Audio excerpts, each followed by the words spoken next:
তো আজকে অনেক দিন পর গেছিলাম আমার দিদির বাড়ি, প্রায় 2 থেকে আড়াই বছর পর। এটা অ্যাকচুয়ালি আমার পিসতুতো দিদির বাড়িতে, ওর বাড়িতে অনেক দিন যাওয়া হয় না।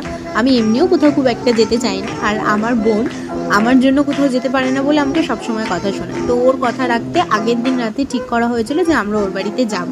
এখানে সবাইকে এসে আমার নামে নালিশ করছিল যে আমার জন্য ওর কোথাও যাওয়া হয় না, আর এটা সত্যি কথা, আমি সত্যি কোথাও যেতে চাই না, মানে প্ল্যান করি আর ক্যান্সেল করে দিই। তো যাক, এই প্ল্যানটা সাকসেসফুল হলো, আর এখানে এসে ভীষণ মজা হই হুল্লোড় করেছি, একসাথে থাকলে যেটা হয়।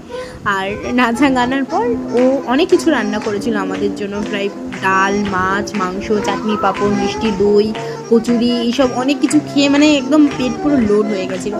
তো যাই হোক, সেটার পর একটুখানি ঘুম দিতে গেলাম।